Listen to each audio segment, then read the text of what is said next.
যাকে সম্মান দেওয়ার এবং যে সম্মান পাওয়ার যোগ্য, সে আজ হোক আর কাল হোক, 2 দিন পরে হলেও সে ঠিকই সম্মান পেয়ে যায়। হ্যালো গাইস, আসসালামু আলাইকুম। কেমন আছেন সবাই? আশা করি সবাই ভালো আছেন। আল্লাহর রহমতে আমিও ভালো আছি। আজকে আমি ভুড়ি রান্না করছিলাম আলু দিয়ে, সেটা আজকে আপনাদের সাথে শেয়ার করব। আর যে কথা বলছিলাম যে সম্মান দেওয়ার মালিক আল্লাহ। আপনি যতই অবহেলা করেন, যতই তুচ্ছ তাচ্ছিল্য করেন, সে যদি মূল্যবান হয়ে থাকে, সে একদিন না একদিন সম্মান ঠিকই পাবে এবং তার যে মূল্য, সে মূল্যটা ঠিকই পাবে। তো তেমনটাই অবস্থা হয়েছে আমাদের ডক্টর ইউনূসের সাথে। সে একজন অনেক মূল্যবান একটা মানুষ ছিল আমাদের দেশের জন্য। উনি পৃথিবীর এমন কোনো পুরস্কার নাই যে সেই পুরস্কারটা পায়নি। তার কাছে অনেক পুরস্কার আছে, অনেক দামি দামি। তিনি পৃথিবীর মধ্যে যে 5-10টা মানুষ একেবারে সবচাইতে মূল্যবান, তার মধ্যে তিনি একজন আমাদের দেশে।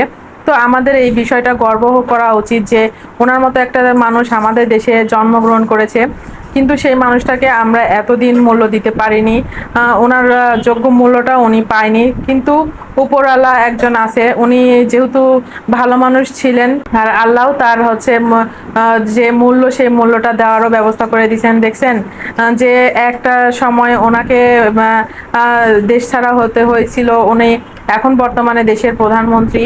তো এইগুলো হচ্ছে সবকিছু উপরওয়ালা মানে ইচ্ছা, যে যার যেটা পাওয়ার যোগ্য, যে যেটা পাবে, যার কপালে যেটা আছে, সেটা একদিন 2 দিন হোক 3 দিন হোক, একদিন না একদিন তার কাছে ফেরত ঠিকই আসবে এবং সেই মূল্যটা সে ঠিকই পাবে।